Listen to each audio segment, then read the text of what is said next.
하나님 말씀 말라기 1장입니다. 말라기 1장 1절에서 14절까지 교독하겠습니다. 여호와께서 말라기로 이스라엘에게 말씀하신 경고라.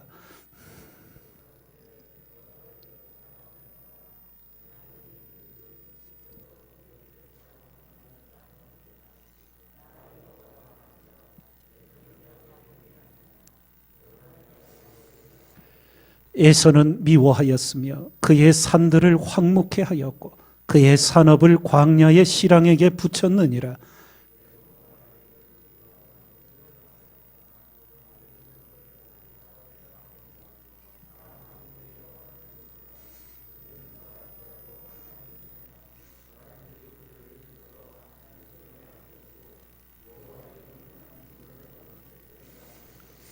너희는 목도하고 이르기를 여호와께서는 이스라엘 지경 밖에서 크시다 하리라.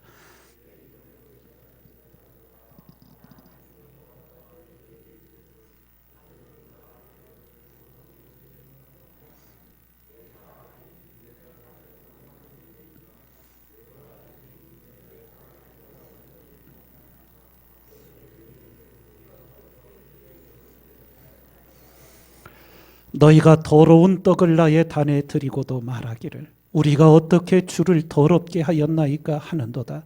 이는 너희가 주의 상은 경멸히 여길 것이라 말함을 인함이니라.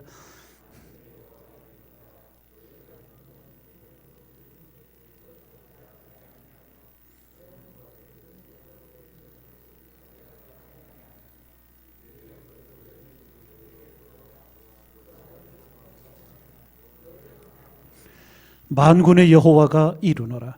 너희는 나 하나님께 은혜를 구하기를 우리를 긍휼히 여기소서 하여 보라. 너희가 이같이 행하였으니 내가 너희 중 하나인들 받겠느냐.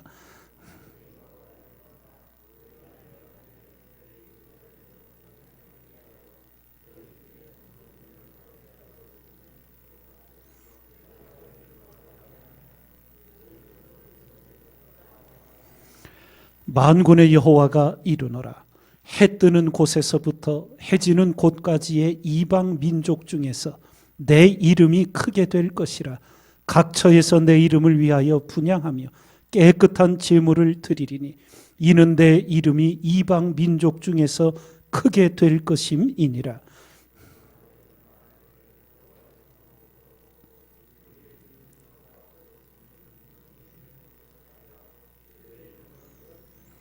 만군의 여호와가 이르노라. 너희가 또 말하기를 이 일이 얼마나 범죄스러운가 하며 코웃음하고 토색한 물건과 저는 것 병든 것을 가져왔느니라. 너희가 이같이 헌물을 가져오니 내가 그것을 너희 손에서 받겠느냐. 여호와의 말이니라.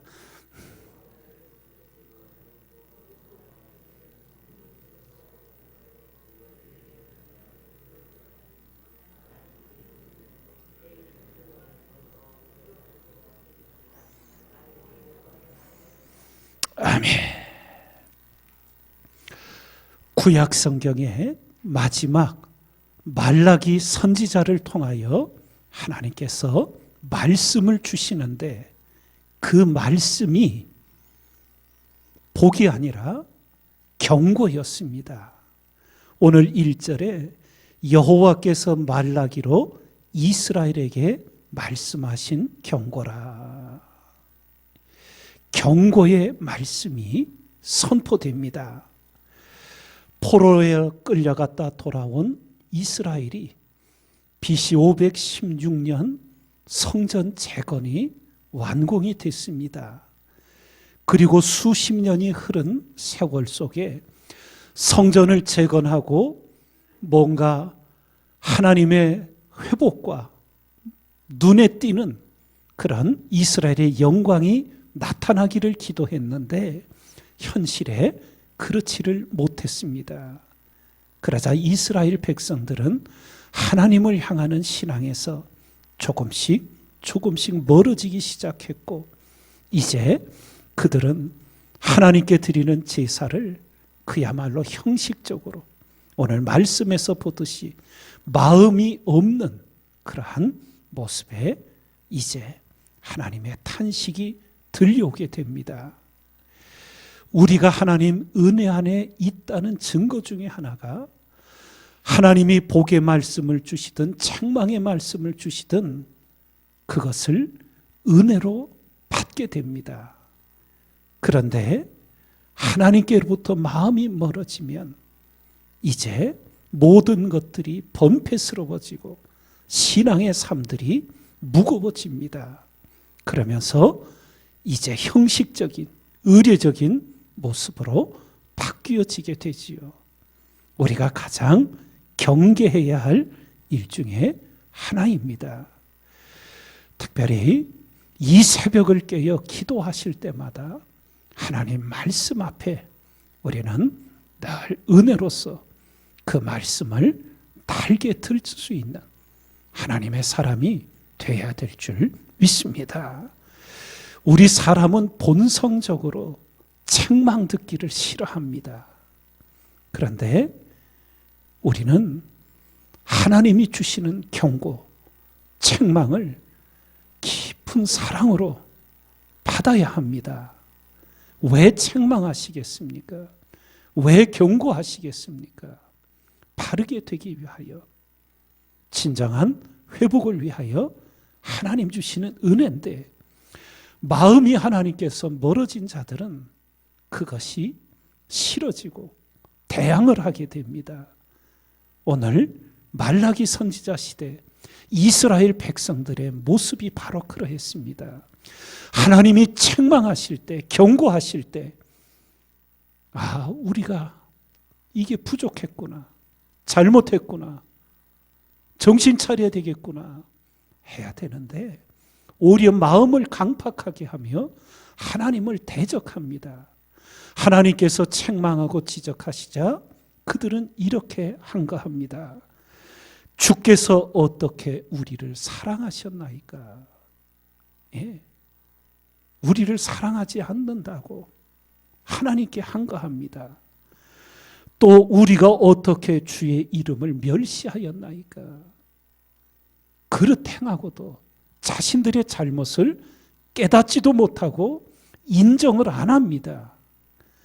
그리고 또 한가하기를 우리가 어떻게 주를 더럽게 하였나이까? 형식적인 제사, 병든 것 저는 것으로 제물을 드리면서 하나님이 책망하시자 그것을 돌이키고 회개하기는커녕 오히려 하나님께 저항을 합니다. 이런 참담한 안타까운 일이 벌어지고 말았습니다. 디모데후서 3장을 보면 하나님의 말씀이 우리에게 어떤 역할을 하는지를 가르쳐 주셨지요. 모든 성경은 하나님의 감동으로 된 것으로 교훈과 책망과 바르게 함과 의로 교육하기에 유익하니, 하나님의 말씀은 교훈만 주지 않습니다. 책망도 줄 때가 있습니다. 우리를 바르게 하기 위해 경고하시기도 합니다. 새벽마다 하나님의 말씀을 달게 받고 은혜로 받고 책망의 말씀을 나를 향한 하나님의 깊은 사랑으로 받으면서 우리 자신을 변화시키고 회복하고 새로워지는 여러분과 제가 되어가야 될 줄 믿습니다. 이것을 일깨우는 가운데 오늘 한 가지를 새기고자 하는 것은 우리의 신앙의 적신호 중에 감사가 줄어드는 것입니다. 이전에는 하나부터 10까지 다 감사했는데 이 감사가 점점 줄어들면서 심지어는 자꾸 불평이, 원망이 나도 모르게 나옵니다. 이게 위기 상황입니다. 이런 감동적인 간증을 읽은 기억이 있습니다. 결혼하였는데 일찍 남편을 여의고 외아들을 하나님 믿는 신앙 안에 홀로 키운 신실한 신앙의 과부가 있었습니다. 그런데 이 외아들이 22살이 되던 해 사고로 잃어버리는 아픔을 겪게 되었답니다. 그런데 그 신앙인은 그 슬픔과 아픔 속에서 하나님께 이런 눈물의 감사를 올려드렸답니다. 남편을 일찍 여인 외로운 나에게 아들을 22년간이나 두신 것 감사하다고, 그러며 독생자를 내어주신 하나님의 아픔을 내가 이제야 더욱 깊이 깨닫고 하나님의 사랑을 알게 되었다고, 나의 품보다 하나님의 품이 더 좋으니 감사하다고. 예. 우리는 어려운 일을 겪을 때, 하나님 앞에 책망을 들을 때 우리는 과연 어떤 마음가짐을 가질 수 있는지요? 일평생 오직 하나님 앞에 어떤 환경 속에도 감사를 잃어버리지 않고 오늘의 참된 신앙을 세워가는 우리가 되어야 될 줄 믿습니다.